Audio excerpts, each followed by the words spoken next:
Welcome to Art's Place, conservative talk from a different view. From the Casablanca studio in Golden, Colorado. Hosted by Art Carlson. At 4'6", liberals fear him, and conservatives love him. He's definitely a giant among men. Now, here's your host, Art Carlson. All right, welcome to another episode of Art's Place. We've got a great show this afternoon. We've got a bunch of stuff to cover today. We are going to talk about former State Representative Steve Lebsock, who has been ousted out of the House of Representatives, State House here in Colorado.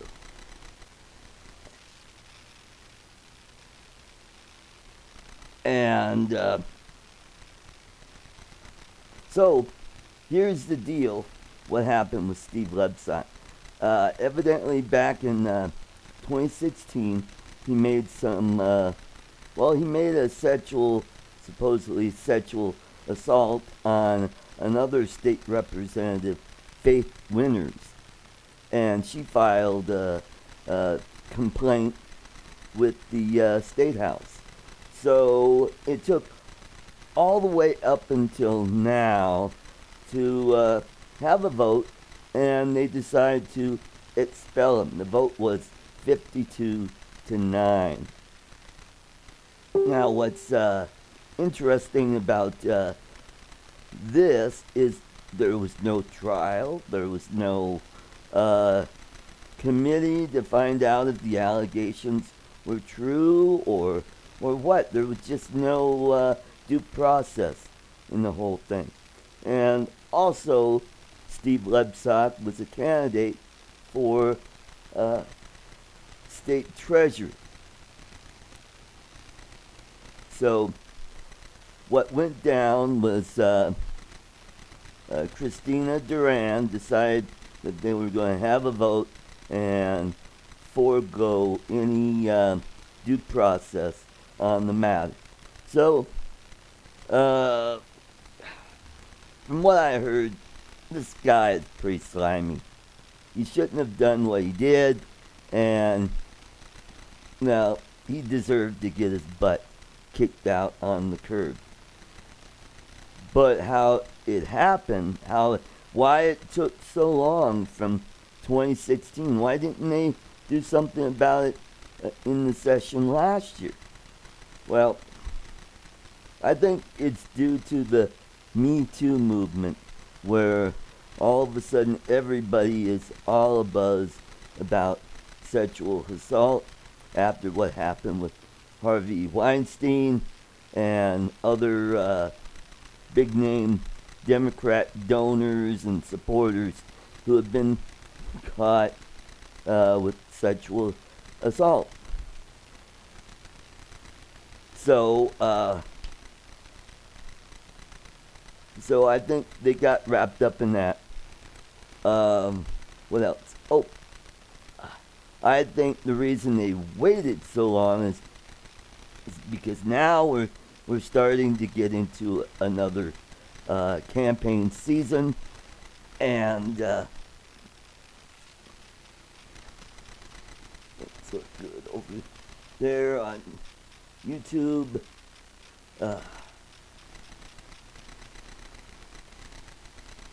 All right, we got chat working on YouTube now. Okay, so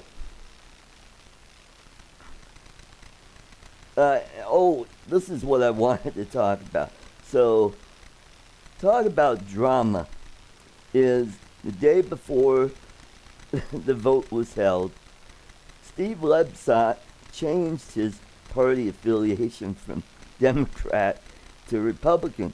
So now that he has been expelled from the State House, Republicans get a chance to fill that vacancy, and so it gives us one seat in the House. But the Democrats have a a 9-seat majority in the House, so it's not like it's a big deal. And besides, they probably will win that seat back in November, because I think it's a pretty safe Democrat seat, if I'm not mistaken. But Joy Hoffman, she's the former state chair for Arapahoe County, the Republican Party. Maybe she has something she could add. Joy, welcome to the show. Hopefully you could shed a little bit of light on this subject. That would be great. Steve Epstein's back. Okay. Scott Patterson, Guy, Gerald, Joseph. All right, we got a great group of people here watching. So now that so it'll be interesting to see who gets to replace Steve Lebsock in that seat. And there's only maybe about 6 weeks left in the session, and that's not a whole lot of time for someone to come in, get up to speed on how things work at the State House, and that person probably won't even get a chance to get a bill out there, which I think that would be a good thing. From what I understand, is there's like a minimum, or I don't know if it's a minimum, but usually each member of the House could submit 5 bills. You know, it would be nice if some people on our side decide, hey, I'm not going to submit any bills. Maybe that would make the process go a little faster. But this is also kind of a competitive thing for those who want to advance in politics, go from State House to State Senate. They could say, well, I authored this bill that does this, that makes the parks prettier and greener, and there are more benches, and look at all the butterflies and the little kitties out there. You know, it's kind of their big thing that gets them noticed. Like Joe Salazar, his big deal is getting schools to drop the Native American mascots for schools, and he brings this up every year, which he knows is going to get killed. It's just one of those, look at me, I did something. But those of you who live outside of Colorado, the state legislation session is only 120 days long, and that includes the weekends and holidays. It goes from about the second week, it's the second Wednesday in January is the start of the session, and it goes all the way into about the second week of May, and that's the only time they do any legislation. When the session is over, they're still working. However, they go back to their districts, and and then they work with their constituents on other things that they bring to the next session. So that's how that works. And also Colorado has probably one of the lowest paid legislators in the country. They only make $35,000 a year, but they only work for about 4 months out of the year. Where some states, the legislation or the session runs a whole year. It's really interesting to see how each state handles their own affairs. And something else that I learned today from Chris Holbert, he's a state senator out of Parker, he is the Senate, he's the Senate, no, he's not the majority leader. I think he's the Senate majority whip, because somebody else is, if I'm not, he could be the Senate president. I know he's high up there in there. Kevin Grantham is the majority leader in the Senate.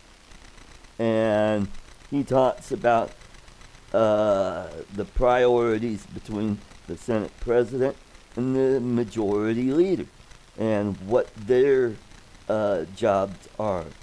And I found that very informative, where the Senate president is kind of like the job that a vice president has on, if there's a tie in the voting, he breaks the tie, I think. I could be wrong about that. But the majority leader, he's the person who assigns the committee ships to each member of the state senate. Scooter McGee is in the house. Welcome.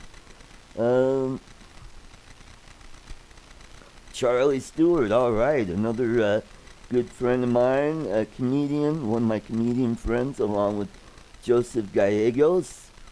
All right.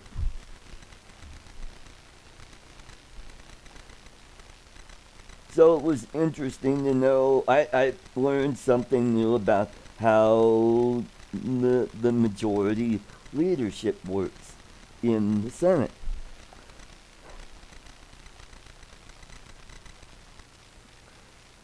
So, to the point,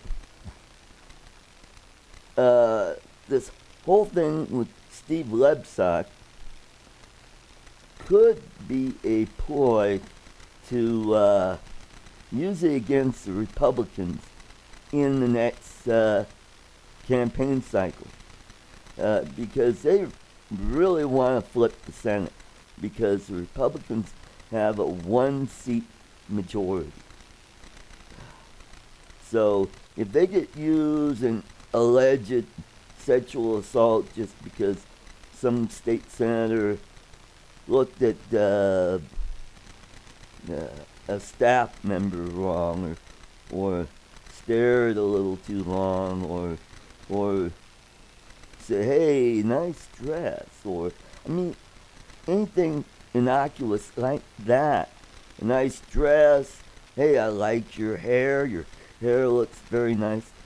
It's going to get to the point where nobody is going to talk to anybody. And people will get slighted by that, too. So it is just creating a hostile environment. And all because the Democrats want to gain control of the state Senate. Now, I don't think they have to use it, because libertarians, yeah, my buddy, the libertarians, they're going to help them help them flip the Senate. Because here's what they'll do, is they will run a candidate in a competitive district if the Republican, say the numbers are leans Republican. they could help the Democrats flip that seat by running a candidate where they'll get enough disgruntled Republicans saying, no, I'm mad that they voted on that bill. Why don't they do something about that spending? And so they'll vote for the flippin' libertarian, and then they'll wonder why, oh, the Democrats control the Senate now. Gee. And then, and this is why I think that libertarians are the dumbest people on the planet. They don't understand math because they're like Democrats when it comes to economics. They just refuse to use logic and look at the numbers and see how they're not helping their cause, because libertarians are really big on liberty and freedom. Well, if they keep doing what they're doing, they're not going to get neither one of them. And this is my biggest worry about Colorado, is that libertarians are going to help the Democrats turn this great state into California. And, you know, I don't want to sound like a pessimist, but I've been back here in Colorado since '81, and I've been watching the state slowly go downhill. And it goes all the way back to the 70s when Governor Love took the position in the Nixon administration, and Vanderhoof became the next Republican governor. Now, Vanderhoof only served one term. He was defeated by Dick Lamb. And Dick Lamb, at that time, I don't think there were any term limits on how many terms the governor could serve, but he served 3 terms. So he served for 12 years. And in those 12 years, he was able to stack the state Supreme Court, which went from a conservative Supreme Court to a liberal Supreme Court. And then after he left, Romer became the next Democrat governor right after that, and he served 12 years, and further adding more, and pretty much got to a point where the liberals had a super majority on the state Supreme Court. So since 1980, and this is another tactic the Democrats have been using, is if they feel like their new maps for reapportionment and redistricting aren't going to benefit them, what they do is they sue in court. And what will happen is they'll put it in front of a liberal-friendly judge, and that judge will say, yeah, I think the Democrats' maps are fair. So, and then the state Supreme Court affirms that position. Or if it goes the other way, then they'll overturn it, and they'll say, no, we think these maps are the right ones. So, over time, you start seeing the district maps to where the Republicans had a lot of really solid conservative districts, and the Republicans controlled the state assembly for 40 years, and they had huge majorities. The only places where Democrats ruled were like Denver and Boulder and Pueblo, maybe. So they had a very small amount of people in the state assembly. So what their tactic was to do that, and then by the early 2000s, and uber rich Democrats decide to get together, and they said, okay, here's what we're going to do. We're going to turn the state, and we're going to make it a blue state. And so we're going to funnel the money into all of these PACs and super PACs, and then we'll funnel it back to the candidates. And this was all pointed out in the book by Robert Whitwer and Adam Schrager, their book, The Blueprint.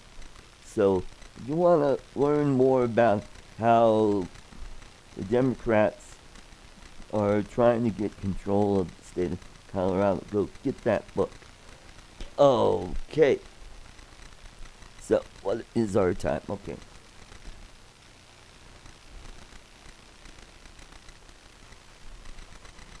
So, get back to Lebsock. Okay. His accuser is Faith Winters. Now, she is running for state senate now. I believe she's term limited, or, yeah, I think she's term limited. She is running against the incumbent, Beth Martinez-Jimenez.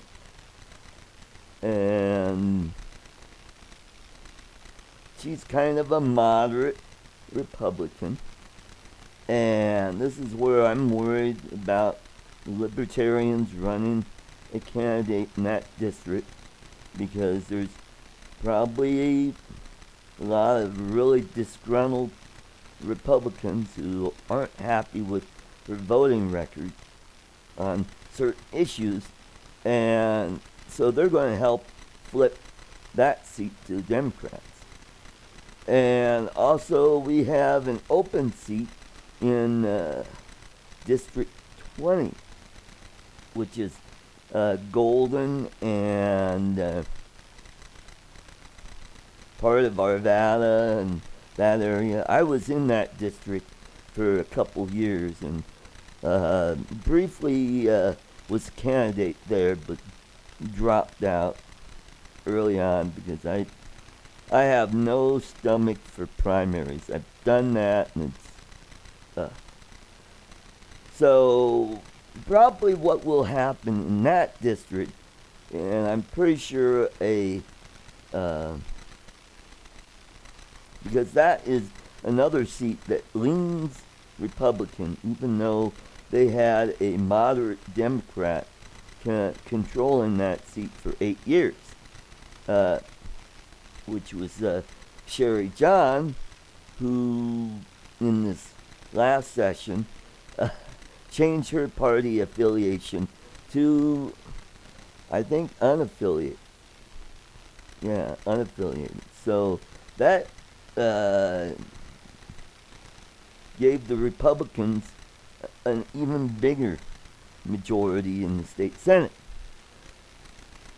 So I think the Libertarians are definitely going to throw a candidate in that area. Which leads me into our next topic. It is caucus time. Yay! Now, if you really want to get involved in what's going on in your state's politics, go to a caucus. You'll get to meet the candidates running in your district, and you'll probably get to hear from the candidates running for governors, state treasurers, statewide races. And this gives you kind of a hands-on, and this is by precinct. And what you do is, then you're given 3 choices of assemblies that you could attend. There's the county assembly. That the place that has a lot to do, because you are voting for candidates to represent you in the state house, the state senate, the county treasurer, the county assessor, county clerk and recorder. Who else? Oh, the county coroner too. So there's a lot going on. You could choose to be a delegate or an alternate, and you have to pay a fee, of course, if you want to become a delegate. And this is how the Republicans are different than the Democrats. All the assemblies on the Democrat side are free, because they've got huge donors. They give them a lot of money. They've got unions, and also you get to donate to the Democrat Party through your tax refund. I don't know why they do that. I don't think you should be able to do that. So where the Republican Party is different is, well, we gotta get the money to run these assemblies, because you've got 3 different places you're gonna hold these assemblies, and it costs money to rent a hall or a school to hold these assemblies. Number 2, there's the Congressional Assembly. And that's where you get to nominate. Oh, I forgot to tell you, in the county assemblies, is you get to nominate candidates for those positions that I told you. And sometimes you'll have multiple candidates. And then what you do is you vote on those candidates, and the ones that get 30% or more, they get to go on to the primary. If you get, say there are 2 people running for the same position, and the number 2 guy gets less than 30%, then he's not out, but he's not completely out. That person can petition to be on the primary ballot. But if that person gets less than 10%, that person is done. They are a dead duck. They cannot petition. There's no way they could get on the primary ballot. So that's how that goes. And the same thing goes on for the Congressional Assembly. So nice thing about that is you only have to deal with one candidate, but one seat. There might be several candidates running for that position. But I'm in District 7, and we only have one candidate running, and that's Barrington. I have no clue who this person is. Never heard of this guy, and this is my gripe about Joe's doing a great job running the county party. I think another job for the county chairperson is not only to set up the assemblies and get candidates pointed in the right direction to get them on the ballot, is I think the chairman's job should be to help recruit quality candidates to run for office. I mean, the Democrats do that. And the good thing about the Democrats is they have no short supply of candidates who want to run for an office. Where on our side, we gotta beg people to run for our seats. I mean, or I'll do it, and I'll give you an example. I mean, this just blew my mind. This was like 4 years ago. There was a candidate who was, he showed up at the county assembly, and there was no candidate running for House District 23. So this guy says, yeah, I'd like to run for that seat, and oh, hey, great. So sign this, and everybody affirmed, and everything was honky-dory. It wasn't until after all this happened someone realized this guy is a white supremacist. And so there was a lot of scrambling done to get him off the ticket, and they found a suitable replacement. And this is the kind of scenario that you have. And, you know, that's another topic for another day. I want to talk about white supremacist groups and what their true agenda is. It's not what you think, but we'll talk about that. Gregory Abbott, hey, thanks for joining. Oh, wow, we got some Kimball grads back. Great. So, and then finally we have the state assembly. And that's where that's the assembly for the candidates running for statewide seats, such as the governorship, state treasurer, secretary of state. I'm not sure. I think they also do some of the federal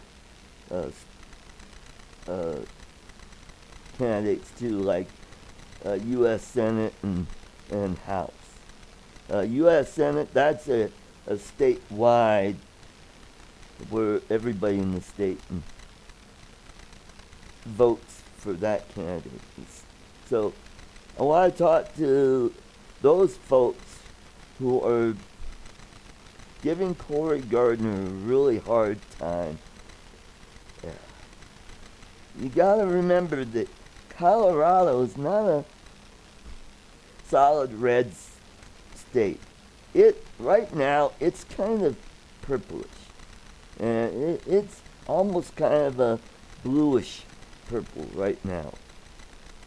And it's the same with Mike Kaufman.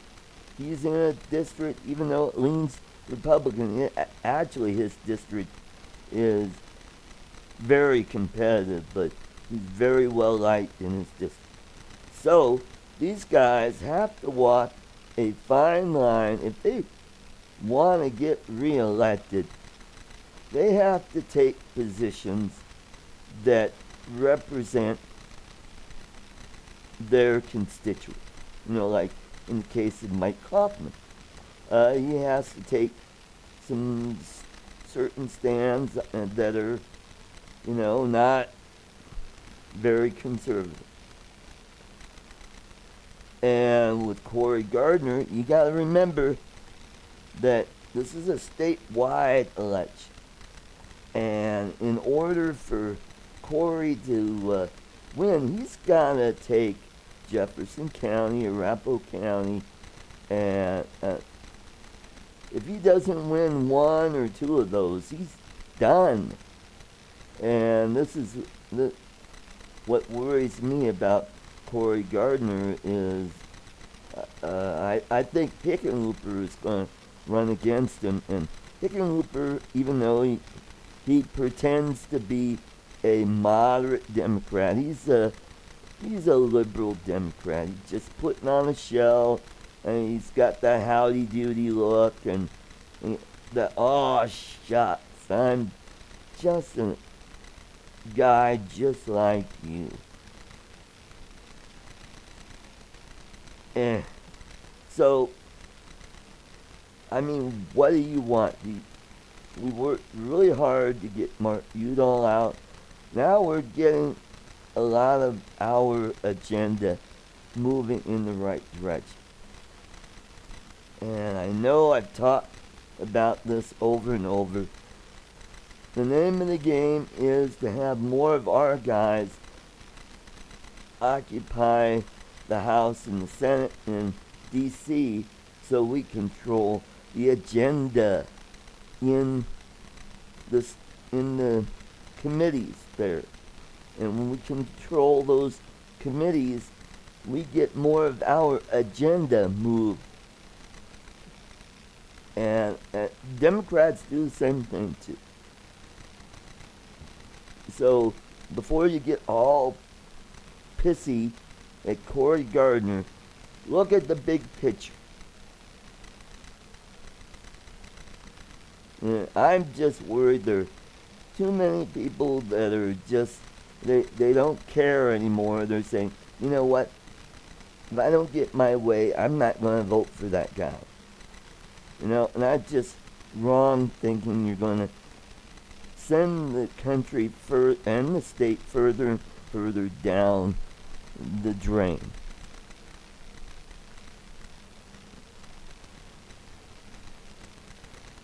So we got to work hard to, you know, get our ducks in a row and keep a hold of the state senate.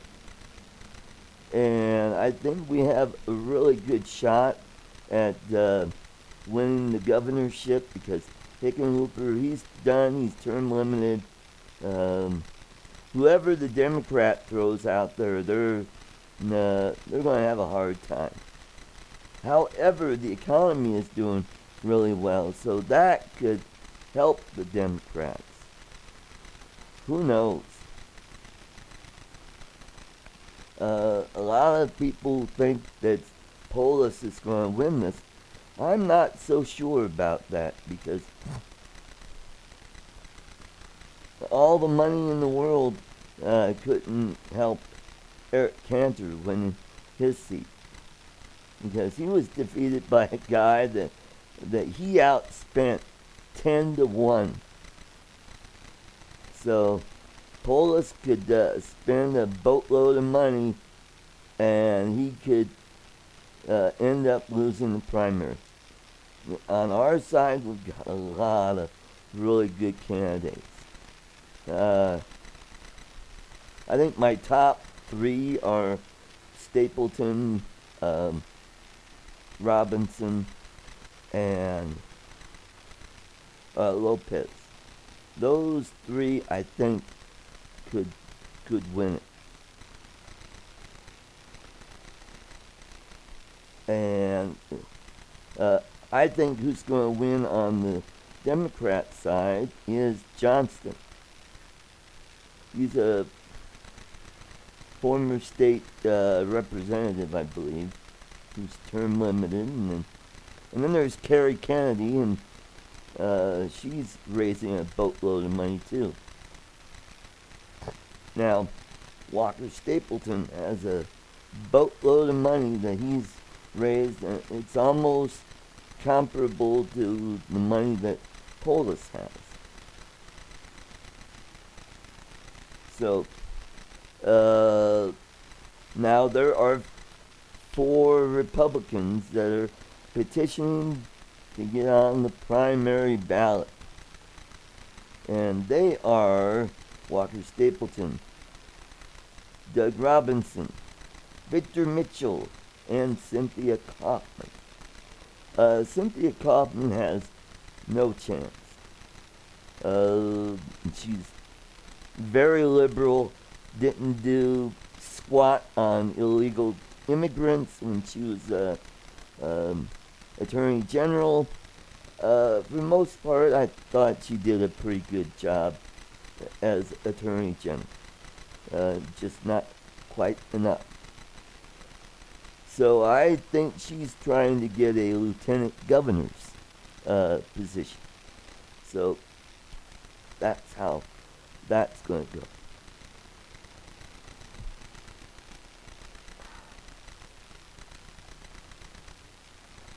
Victor Mitchell, here's my biggest deal with him is, number one, he bashes all the other candidates. I'm like, you know what? If you're going to run a negative campaign like that, that hurts your chance of winning the primary. And number two, he's a multi-millionaire. So he's spending a lot of his own money on this race. And the other thing is, he's always, I've heard his ads on the radio, an outsider. He's not an outsider. He was a politician. That doesn't make you an outsider. He was a state representative for one term. That doesn't make you an outsider. So stop fluffing your profile. Don't start making up crap, because you start sounding like Matt Arnold when he said he got a degree from a school that he was only in for part of a semester.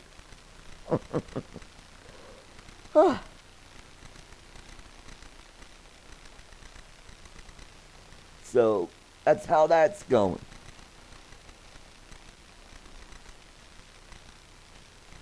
Also, good friend of mine, I got chatting with him earlier in the show. I want to talk about this project called Ride Therapy Project. And this is by a good friend of mine, Robert Brancato. And what this project is about, it's a project that helps veterans with PTSD and depression. And their therapy is, get this, I wish my Aussie friend was here. He loves motorcycles. These guys build motorcycles and they modify motorcycles. This is kind of like American choppers for vets. How cool is that? Now, I wish Robert was here. I mean, I wonder, do they fabricate the frame, or do they get a frame and then build on the frame, and they fabricate all the parts, and they get a stock engine and they modify that for maybe more power or something like that. It sounds like a really neat project. I would love to learn more about this, but another good friend of mine, Stephen Tubbs, who's a former reporter with KOA, who's now got his own show on KNUS that goes from, I think, it used to be the Capless show. Thank God. This is why I'm so happy for Stephen who got this gig, because now I don't have to hear about marijuana this, marijuana that. Marijuana's evil. Marijuana is bad. Blah, blah, blah, marijuana. Marijuana edibles. Crackawana. I don't have to hear about that garbage anymore. I like Dan. I've met him several times. He's a personable, likable guy. He's an attorney, but he's just on this crusade about legalize marijuana. I just got a message from Haley Dasovich. Yesterday was her birthday. I was just kidding around. I said, wow, when you're 30, your hearing starts to go.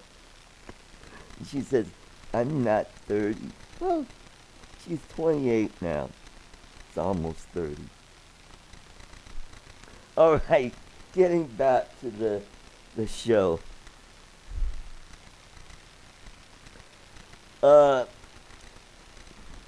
So yeah, Stephen did a lot about this project. He talked about it and has been following. I'm like, great for you. This is a great cause. Alrighty, and I got some sad news. I was a big fan of the sitcom MASH, and we've lost another character. This is David Ogden Stiers, who played Charles Emerson Winchester III. He passed away at the age of 75 from bladder cancer. And now, I kind of liked his character.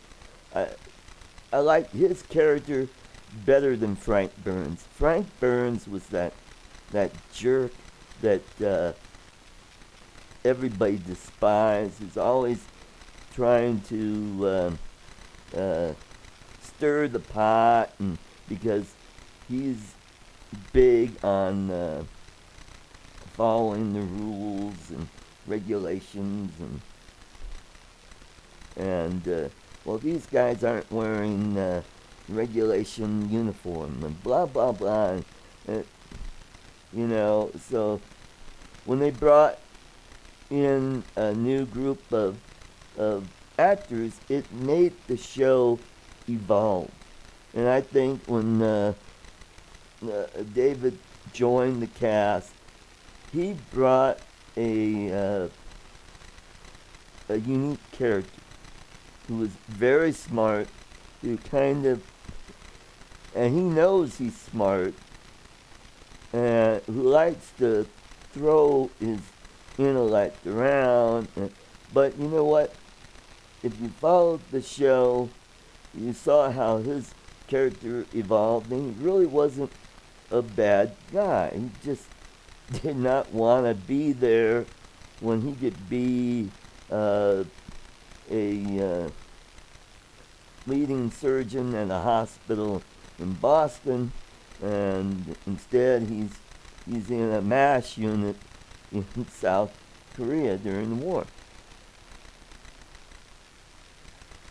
But you got to see, another side of Charles, and how his friendship grew with Klinger, which was an odd combination. But I think the show MASH had gotten better when people left, and I think the new characters brought their uniqueness to the show and made it better. When McLean Stevenson left and Harry Morgan came in, Harry Morgan, he brought in, he was a World War I vet, and he brought that perspective. And then you have Honeycutt, who's this young kid just starting out in his own practice, gets drafted, and let's see who else came in. And then you got this, and then when the Radar left, you got to see Klinger's character evolve, and the show just got better over the years. Alright, Janine McNulty. is with us. Another comedian friend of mine. I'm not going to give her a hard time. Welcome to the show, Janine. Very funny lady. Met her in Michigan when I did several shows there back in the day. Alright, let's... Boy, I've been neglecting my peeps over nobody from...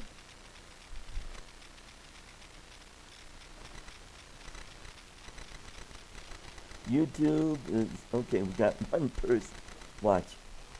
Okay. So we're into March, and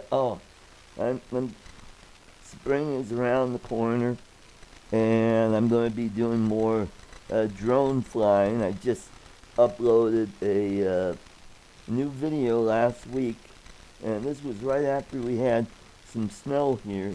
So if you want to see the Denver metro area with snow on the ground, go over to my YouTube channel and check that out. And please subscribe if you like what you see over. I have this show live streaming on YouTube. I've got fishing videos. I've got cooking videos. I got all kinds of stuff there. That channel is evolving as well.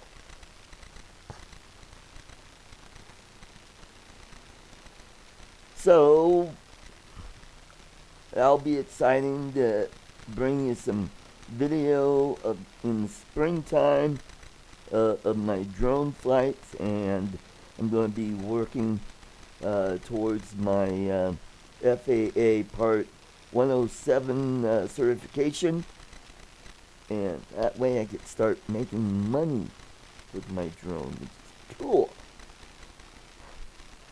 So I actually have 4 working drones right now. I've got 2 that are my Phantom 3 standards.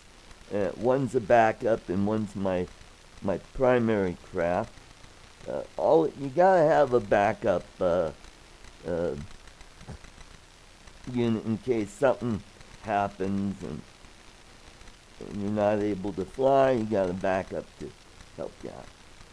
But yeah, and then I have my Bugs 3, and that's quite a challenge because it doesn't have GPS and all that fancy schmancy stuff that the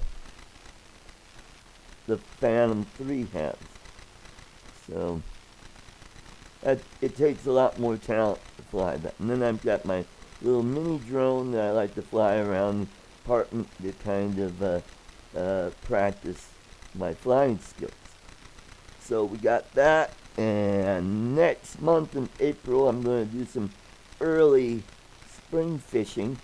Hopefully I'll get to go out with my good buddy Rick Instrom, trying to talk him. Maybe I'll go to his ranch and do some fishing there. If not in April, definitely in June.